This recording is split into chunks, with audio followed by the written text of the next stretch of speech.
कल कांग्रेस के नेता राहुल गांधी ने प्रेस कॉन्फ्रेंस की। हरियाणा विधानसभा चुनाव में धांधली के आरोप लगाए, फर्जी वोटर, नकली वोट समेत तमाम दावे किए। राहुल ने एक लड़की की तस्वीर दिखाई थी, पूछा था कौन है। यह दावा किया कि एक ब्राजीलियन मॉडल की तस्वीर लगाकर 22 बार वोटिंग की। अब सोशल मीडिया से लेकर तमाम प्लेटफॉर्म्स पर इस लड़की की खोज शुरू हुई। हालांकि जैसे ही कुछ जानकारी सामने आ पाती, इस लड़की ने अपना खुद एक वीडियो जारी किया। इस बात की हैरानी जताई कि ब्राजील से हजारों किलोमीटर दूर भारत में उसकी चर्चा क्यों हो रही है। कांग्रेस के नेता भी सोशल मीडिया पर वीडियोस डाल रहे हैं। राहुल के हाइड्रोजन बम के बीच ब्राजील की इस लड़की ने क्या कुछ बताया, हमें लगता है कि कचहरी में, स्पेशली में आपको देखना चाहिए।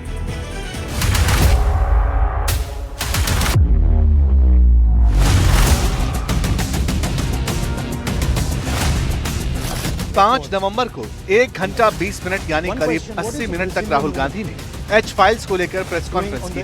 उन्होंने इस दौरान वोट चोरी के आरोप लगाए। लेकिन राहुल की प्रेस कॉन्फ्रेंस में सबका ध्यान एक लड़की की फोटो पर गया। बताया गया कि ये ब्राजीलियन मॉडल है जिसके नाम पर हरियाणा में फर्जी वोटिंग हुई। अब उसी लड़की का वीडियो सामने आया है। 58 सेकंड का उनका ये वीडियो इस वक्त पूरे देश में जमकर सर्कुलेट हो रहा है। लड़की का नाम लारिसा नेरी है। चूँकि उनका बयान पोर्चुगीज लैंग्वेज में आया, हमने आपकी सुविधा के लिए उसका ट्रांसलेशन किया है। Eu tava novinha na foto, devia ter uns 20 anos, 18 anos. Então, usando a foto minha pra fazer, eu não sei se é uma eleição, alguma coisa de que tem que votar. E na Índia, estão me colocando como indiana. सोचिए, internet और social media की इस दुनिया में किसी को कितनी आसानी से ढूंढा जा सकता है। जो लड़की दिल्ली से 14,000 किलोमीटर दूर थी, जिसके फोटो के साथ राहुल गांधी की प्रेस कॉन्फ्रेंस में कैप्शन दिया गया था, ये कौन है? वो सामने आकर अपना प्रोफाइल बताती रही। लारिसा के बयान का पूरा अनुवाद सुनिए। Golpe nos outros, gente. Olha que loucura. Que doideira é essa? Que mundo nós estamos vivendo? Aí um repórter me chamou, querendo saber sobre esse trem, ligou lá no salão, no meu emprego, querendo conversar comigo pra entrevista. Aí eu não respondi. Falei pra Tatá não passar meu número e tal. Aí o cara achou meu Instagram, me chamou no Instagram. Agora uma outra pessoa que não tem nada a ver com o assunto, uma amiga minha de outra cidade, me manda uma foto. Vou colocar aqui pra vocês, aqui embaixo pra vocês verem. Aqui. Vocês não vão acreditar, não. Ô, gente. पहले ये दावा किया गया था कि लड़की एक model है, ब्राजील की रहने वाली है, लेकिन लारिसा ने कहा कि वो मॉडल नहीं है। पता ये भी चला कि लारिसा ब्राजील के दूसरे सबसे बड़े राज्य मिनास जेराइस की राजधानी बेलो हॉरिजॉन्टे में रहती है। वो एक हेयर ड्रेसर हैं, उनका अपना सैलून है और वो कभी भी ब्राजील से बाहर नहीं गई, हिंदुस्तान तो कभी नहीं। वैसे इन्हीं लारिसा की तस्वीर दिखाकर राहुल ने दावा किया था कि कभी स्वीटी, कभी सीमा, कभी कुछ और नाम से इस तस्वीर का इस्तेमाल किया। 10 बूथ पर 22 बार वोट डाला गया। राहुल ने इसे सेंट्रलाइज्ड ऑपरेशन बताया, यानी ऐसा काम जो किसी एक बड़े सेंटर से किया जाए। मैं आपसे पूछना चाहता हूं और हरियाणा के युवाओं से पूछना चाहता हूं, हरियाणा की जनता से पूछना चाहता हूं कि ये कौन है? इसकी एज क्या है? ये कहां की है? इसका नाम क्या है?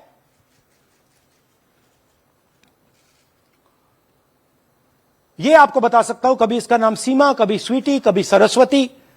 22 बार हरियाणा के युवा, अच्छी तरह सुनिए, 22 बार 10 बूथ में इसको वोट देने का मौका मिलता है। पूरे दिन बिहार की तस्वीरें सामने आती रही। लंबी लंबी कतार थी, नेता, मंत्री, संतरी सब वोट डालने पहुंचे थे। लेकिन इस बार का चुनाव कई मायनों में खास था। खास तौर से जिस तरह पहले चरण में बिहार की जनता ने वोटिंग की, उससे लगता है कि नए बिहार ने सारे पुराने रिकॉर्ड तोड़ दिए। पहले चरण की 121 सीटों पर लोगों ने सीधे अपने मताधिकार का इस्तेमाल किया। कुछ आंकड़े आपको टीवी स्क्रीन पर हम दिखाने जा रहे हैं। इससे आपको अंदाजा हो जाएगा कि बिहार में वोटिंग का पैटर्न जो है वो क्या रहा। तो बता दें आपको कि 1952 में बिहार में पहली बार जब चुनाव हुआ था, तब 42.6% वोट पड़े थे। 1990 में वोटिंग परसेंटेज बढ़ा था, 62.4% हुआ था। इसके बाद साल 2000 के चुनाव में 62.57% वोट पड़े थे। ये अभी तक का सबसे ज्यादा वोटिंग का रिकॉर्ड है। इसके बाद साल 2010 में विधानसभा चुनाव में 52.73% वोट, 2015 के चुनावों में 56.91% वोट, पिछली बार की बात की जाए तो 57.23% वोट पड़े थे। लेकिन इस बार सारे रिकॉर्ड टूटते नजर आ रहे हैं, पहले ही चरण में टूटते नजर आ रहे हैं। अब से थोड़ी देर पहले बिहार के चुनाव आयोग ने बताया कि पहले फेज में 64.46% वोट हुई है, जो बिहार में आज तक कभी नहीं पड़ा था। इसका मतलब हम निकालेंगे आगे।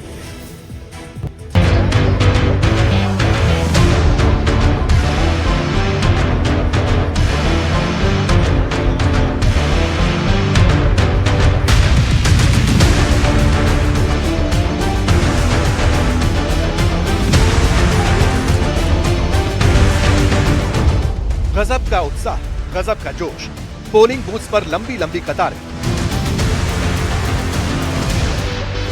जंग बिहार के फर्स्ट राउंड में ये वोट सुनामी का ट्रेलर है। वोट सुनामी इसलिए क्योंकि अब की बार बिहार ने वोटिंग के कई रिकॉर्ड ध्वस्त कर दिए।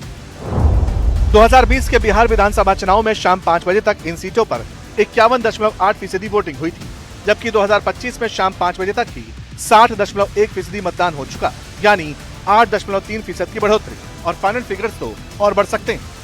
121 सीट के दंगल में कौन बाजीगर बनेगा? फर्स्ट राउंड में महिला वोटर ने किन मुद्दों पर वोट डाला? आधी आबादी किसे सत्ता की चाबी सौंपेगी और क्यों? खगड़िया में इसका जवाब मिला। क्या सोच के वोट करेंगे? क्या मुद्दे क्या है? अपना बच्चे के लिए करता है कोई भी आदमी। अच्छा, जी, विकास अच्छा होना चाहिए। जो अच्छा विकास करेंगे उसी को साथ हम हैं। हाँ। और जैसे बेरोजगारी ज्यादा है बिहार में, गरीबी है, कोई भी नेता आए तो कम से कम इसका गरीबी हटाए, बेरोजगारी दे और आर्थिक स्थिति थोड़ा सुधारे। बिहार का पिछड़ा वर्ग बहुत है, बाढ़ के तरफ से बहुत परेशान हो जाता है, ये सब सुधारे। पहली बार हम पहली बार दे। तो पहली बार क्या सोच के वोट करेंगे? सरकार नौकरी दे, बेरोजगार को रोजगार दे और बिहार में विकास करे, अच्छा सब सारी चीज सुविधाएं दे। मुद्दा विकास का है, मुद्दा रोटी रोजगार का है। खगड़िया की नब्ज टटोलने के बाद एनडीटीवी सारण पहुंचा। पोलिंग बूथ पर लंबी लंबी कतारें लगी थी। सारण ने किस मुद्दे पर वोट किया, अब इसकी जांच की बारी थी। आपके लिए बड़ा मुद्दा क्या है? दीदी, होटल चलाना है। आपको भी होटल चलाना है? जी सर, वही में मदद चाहिएगा। आप चलाती हैं होटल? जी। तो आपका अपना होटल है और आप चाहती हैं कि आपका जो विधायक आए और जो नई सरकार बने आपको मदद करे उसमें? हाँ, जी। मुद्दे के जो सरकार बने वो सहायता करे सब के हम लोग आदमी के तनी अच्छा से देखभाल करो। हमने के मजदूर आदमी बानी। आपके लिए सबसे बड़ा मुद्दा क्या है इस इलाके का, जिसको सोचकर आप वोट डालने आई हैं? हम तो ये सोच रहे हैं कि सबसे ज़्यादा ज़रूरी है कि यहाँ का जो सुरक्षा व्यवस्था है वो मेंटेन रहे इन फ्यूचर। और सेकेंडरी है कि जो महिलाओं के लिए उन्नति के कदम बढ़ाएं और जो युवा लोग हैं उनका स्कूलिंग अच्छा हो। मुद्दे अलग अलग हैं, लेकिन बिहार में वोटर का विजन क्लियर है। पहले राउंड की वोटिंग बिहार में सत्ता के समीकरण तय कर दिया है। 2020 के चुनाव में पहली चरण की 121 सीटों पर बेहद रोचक मुकाबला हुआ था। महागठबंधन को इन सीटों में से कुल 61 तो एनडीए को 59 सीटों पर जीत हासिल हुई थी। 2020 में आरजेडी ने 121 में से 42 सीटें जीतकर सबसे बड़े खिलाड़ी के तौर पर खुद को सामने रखा था। लेकिन अब की बार बिहार में किसकी लहर, कौन वोटर्स की पहली पसंद है? वैशाली, बेगूसराय, सहरसा और मुंगेर के मतदाताओं ने किस मुद्दे पर वोट डाला, इसकी नब्ज हमने टटोली। स्टूडेंट के बारे में भी सरकार को सोचना चाहिए था। स्कॉलरशिप मिलना चाहिए स्टूडेंट लोग को पढ़ाई करने के लिए। तो सरकार सभी चीज़ों पर ध्यान तो दे रहा है, लेकिन स्टूडेंट के बारे में एक कदम और आगे तक सोचता तो ज़्यादा बेहतर होता। आप लोग क्या सोच के वोट गिरा रहे हैं? बस काम अच्छा होना चाहिए। ना जात पात पर, ना वादों पे हुआ है, फ्यूचर पे हुआ है। मुद्दा तो रोजगार का है, विकास का है। जनता के मुद्दों पर मतदान होना चाहिए, युवाओं के मुद्दों पर मतदान होना चाहिए, शिक्षा स्वास्थ्य के मुद्दों पर मतदान होना चाहिए। बिहार में 7 जिलों की 51 सीटों पर मुस्लिम वोटर गेम चेंजर है। मुसलमानों का एक मुश्त वोट जिस पाले में जाता है, सत्ता उसी को मिलती है। अब की बार बिहार के खातूनों ने किन मुद्दों पर वोट डाला और क्यों? बिहार का मुसलमान क्या सोचता है, किसके साथ है? किसके साथ की बात नहीं है, बस मुसलमान ये सोचता है कि उसको हक मिले, उसको प्रायोरिटी मिले और उसका डेवलपमेंट हो और कोई नेगेटिविटी नहीं हो मुसलमानों के खिलाफ। That's all. तेजस्वी और ओवैसी में से? ओवैसी का नहीं है, ओवैसी का नाम मत लीजिए यहाँ। क्यों? बिहार में no no no no. Owaisi ने क्या किया? नहीं, ओवैसी बिहार हम लोग जानते ही नहीं है। ओवैसी को बिहार में क्या है वो हम नहीं जानते हैं। नहीं, ओवैसी तो कहते हैं हम ही मुसलमानों के नेता हैं। होंगे हमारे लिए बिहार में, जो मेरे लिए डेवलपमेंट का काम करेगा, जो मेरे लिए चाहेगा कि नहीं भाई डेवलपमेंट हो, अच्छा ये हो, एजुकेशन अच्छा रहे, सबके लिए रहे, नॉट अ मुस्लिम। नीतीश जी ने काम किया है बिहार में? Of course, of course. और आपको लगता है कि तेजस्वी को मौका दिया जाना चाहिए? दिया जाना चाहिए तो दिया जाना चाहिए जी। अच्छा, हैदराबाद से भाईजान आए हैं, उनको लेकर मुसलमान क्या सोचता है? वो कहते हैं मुसलमानों का नेता नहीं, एक मुसलमानों का नेता होना चाहिए। नहीं, हमको तो वो नहीं चाहिए। मुस्लिम महिलाओं ने विकास, सुरक्षा, रोजगार जैसे मुद्दों को जहन में रखकर वोट दिया, लेकिन भाईजान किसके फेवर में, अब ये जानने की बारी है। अच्छा, ओवैसी तेजस्वी में चुनना हो तो लो मुसलमान किसको चुन रहा? तेजस्वी को। ओवैसी के साथ नहीं जाए? ना ना ना, इधर ढोलक, इधर पलटना, इधर पलटना नहीं। वो तो कह रहे हैं मुसलमान के हम ही नेता हैं। अरे ये भाई मुसलमान के नेता उनके कहने पर एगो वोट देगा कोई, वो अपने इलाके में देखें। अरे भीड़ तो बहुत आती है उनको देखने। अरे भीड़ देखने के लिए क्या है, अभी बंदर का नाच तो ये 50 आदमी देखे भीड़ लग जाएगा, उसमें क्या है। सारा कमल का फूल खिल रहा है चारों तरफ, कहीं कोई नहीं है, कोई लड़ाई में नहीं है। एक चीज जान जाइए, बिहार में विकास चाहिए। अब विकास जो किए हैं हमारे मुख्यमंत्री जी और नरेंद्र मोदी जी के दो जो चक्का है, वो चक्का जो चल रही है वो चलता रहेगा। लेकिन अब की बार वोट प्रतिशत चौंका रहा है। सवाल है कि बम्पर वोटिंग के मायने क्या है। बम्पर वोटिंग के पीछे जागरूकता है और दूसरा है SIR फैक्टर। बिहार में SIR के तहत 69 लाख वोटरों के नाम वोटिंग लिस्ट से कटे। तो क्या इस बार जिस तरह से वोटर घर से निकलकर बड़ी संख्या में मतदान केंद्र तक पहुंच रहे हैं, ये SIR का असर है? इस बात को आंकड़ों से समझें। SIR में 8.2% यानी 32,40,822 वोटर के नाम कटे। SIR में 2.6% यानी 9,39,600 वोटरों के नाम जोड़े गए। ध्यान रहे कि हम बिहार चुनाव के पहले चरण की बात कर रहे हैं, यानी देखा जाए तो SIR के बाद बिहार में 5.6% यानी 23,01,222 वोट खटे। खैर असर जिसका भी हो, लेकिन बिहार के पहले चरण में वोटर ने वोट डाले। अब ये वोट सुनामी किसका राज तिलक करेगी? पहले चरण में बिहार में कौन बाजी मारेगा और क्यों? पटना में इसका भी जवाब खंगाला गया। YC जो है ना, यह जो है बीजेपी का बी टीम है, वह बी टीम है। चाहे आप बीजेपी को वोट दीजिए, चाहे YC को दीजिए, दोनों बात एक ही है। नीतीश या तेजस्वी? तेजस्वी नीतीश कुमार। नीतीश कुमार काम किए हैं? काम तो कर ही रहे हैं भाई, घर नहीं मिला अभी तक घरों नहीं मिला है। अभी कह रहे काम कर रहे हैं, फिर कह रहे घर नहीं मिला। कहाँ मिला है? तो पुल बना रहा है, घर कहाँ मिला है? पार्टी जो है एक नंबर चल रहा है, वही चलेगा, भाजपा चलेगा एक नंबर पे। हाँ, तेजस्वी अभी उनका नाम अभी नहीं लिया जा रहा है, अभी वो दोनों 2 नंबर पर हैं। 2 नंबर पर है। बिहार में पहला चरण हमेशा मनोवैज्ञानिक संघर्ष का मैदान रहता है। यहाँ जीत न सिर्फ सीट देती है बल्कि पूरे राज्य में चुनावी हवा भी बनाती है। अगर NDA को फर्स्ट राउंड के चुनावी फाइट में बढ़त मिलती है तो मैसेज जाएगा कि नीतीश और मोदी की जोड़ी अब भी जनता के विश्वास में जगह रखती है। वहीं अगर महागठबंधन पहले चरण में दम दिखाता है तो ये बिहार में बदलाव के मजबूत संकेत देगा।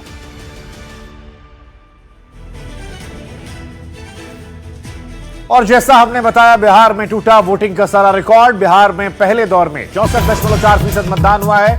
बिहार में हालांकि मतदान का आंकड़ा बढ़ सकता है क्योंकि चुनाव आयोग ये कह रहा है कि 3,398 बूथों के आंकड़े अभी भी आने बाकी है। इसका मतलब जो रिकॉर्ड हिस्टोरिकल वोटिंग हुई है, इसमें और ज्यादा इजाफा हो सकता है। चुनाव आयोग ने बताया कि इस बार महिलाओं ने बढ़ चढ़कर हिस्सा लिया है। वो किसके हिस्से में गई हैं, ये तो 14 तारीख को पता चलेगा, लेकिन फिलहाल जो पहले फेज में 64.कुछ% मतदान था, वो और ज्यादा बढ़ सकता है।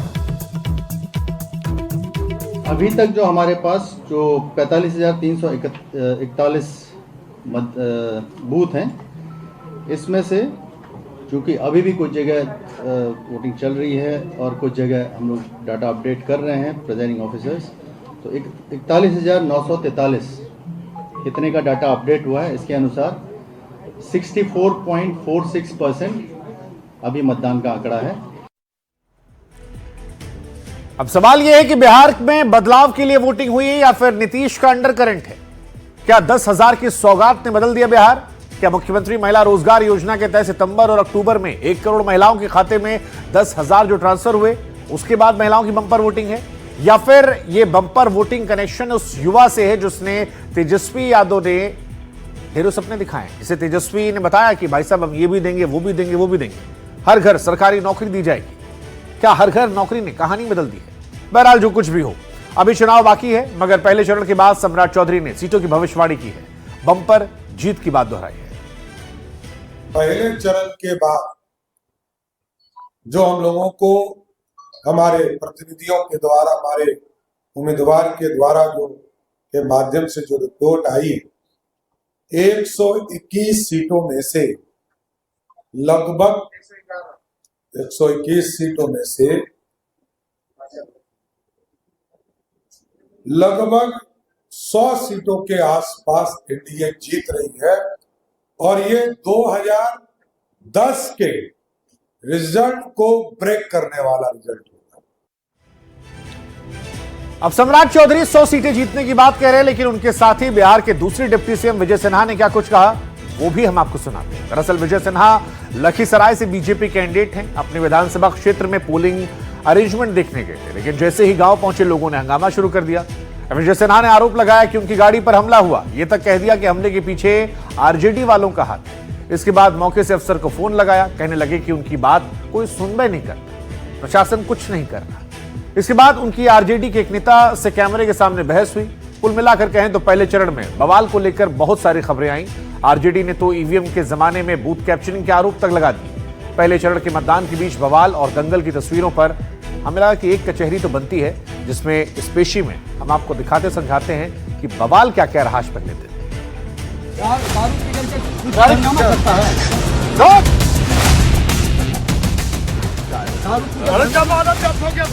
राजद के गुंडा को ठीक कर देंगे।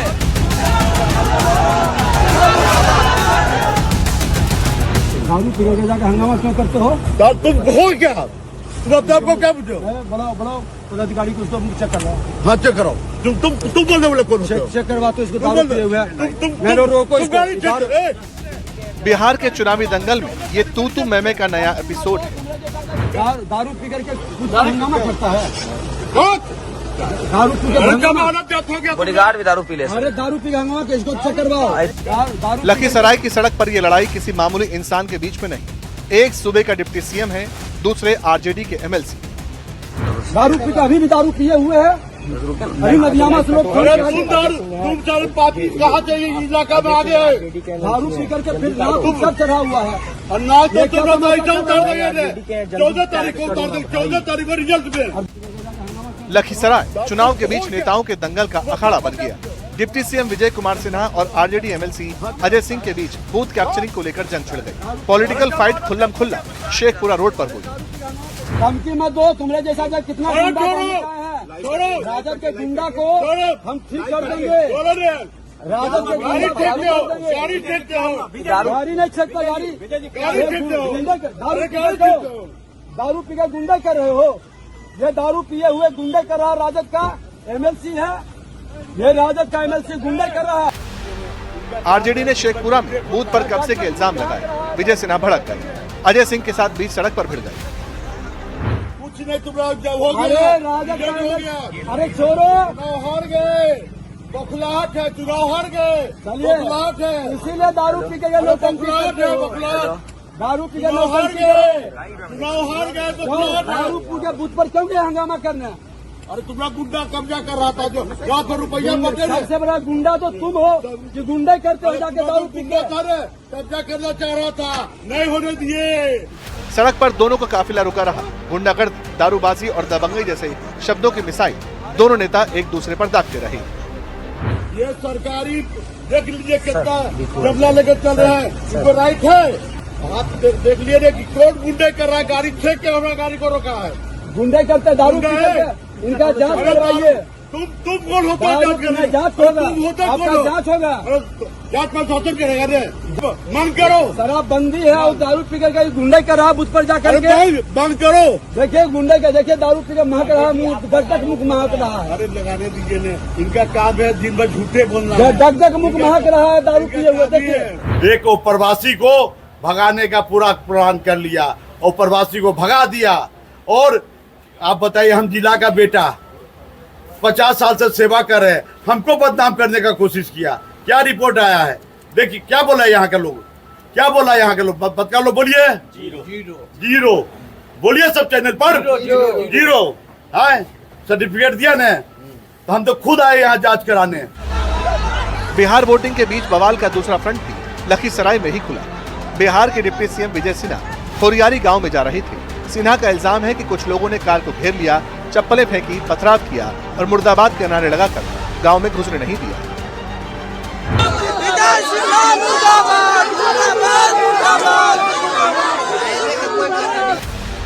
गांव वालों ने रास्ता रोका तो विजय सिन्हा भड़क गए। गाड़ी की फ्रंट सीट से बाहर खड़े हो गए, गांव वालों को मैसेज देने लगे। लो विजय सिन्हा जिंदाबाद हो गया, जीत गया।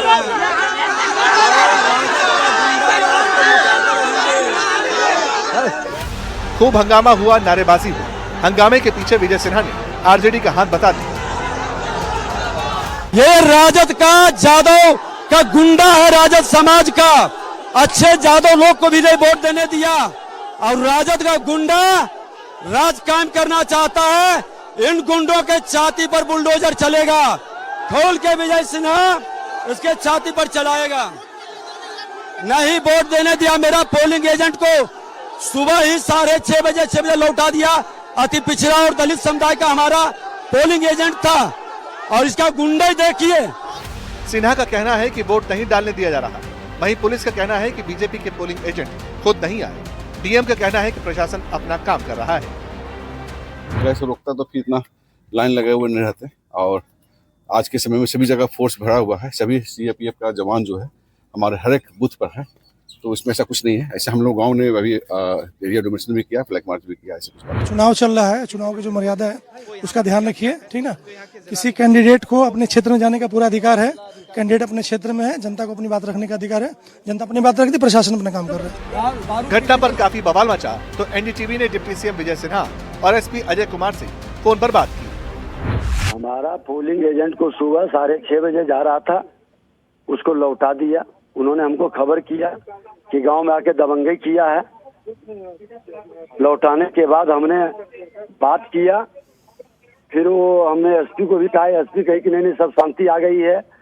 लेकिन हमने जब अभी गांव जा रहे थे और वोटर को कि नहीं क्यों आने दे रहा है, तो सब गांव वाले लोग घेर करके पत्थर ढेला मारा, चप्पल फेंका। अभी तक कंटिन्यू कहीं भी फिर 1 मिनट के लिए वोट को बाधित नहीं किया गया।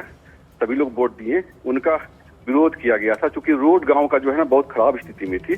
और इन्होंने बताया कि 5 साल में पहली बार आ रहे हैं, क्या आ रहे हैं, इसका विरोध था। और सिर्फ गोबर फेंका गया है, कोई एक नहीं किया गया, शीशा उसा कहीं टूटा फूटा नहीं है। मुद्दा और गरमाया। विजय सिन्हा के बयान का एक और बाउंसर आया। सिन्हा साहब ने कहा उन्हें प्रशासन पर भरोसा नहीं, पुलिस का सपोर्ट नहीं मिल रहा। राजद का गुंडा एमएलसी है और दारू पी करके गांव के लोग बता रहे हैं कि ये हंगामा किया, डिस्टर्ब किया। उसके साथ जदयू का एक नेता जो कांग्रेस में गया है, सुजीत कुमार, दोनों मिल के इस बूथ पर आके हंगामा करने का क्या उचित है? कौन काम किया है? कौन था? कौन प्रशासन काम किया है? बुखार में लपेट के अजय सिंह और जदयू से कांग्रेस में गया है सुजीत कुमार, दोनों इस गांव में आके डिस्टर्ब कर रहा है। 2 घंटा से बैठा रहा, प्रशासन भी उसके सहयोग में। विजय सिन्हा के आरोप है कि लखीसराय में बूथ कैप्चर करने की कोशिश हुई, काफिले पर गोबर फेंका गया। आरोप सीधे सीधे आरजेडी पर लगाए गए। लखीसराय में बवाल को लेकर चुनाव आयोग का बड़ा बयान आया। सीईसी ज्ञानेश कुमार ने निर्देश जारी किए, बिहार में हिंसा की कोई जगह नहीं, हंगामा करने वालों पर एक्शन हो। डीजीपी को कार्रवाई के निर्देश दिए गए।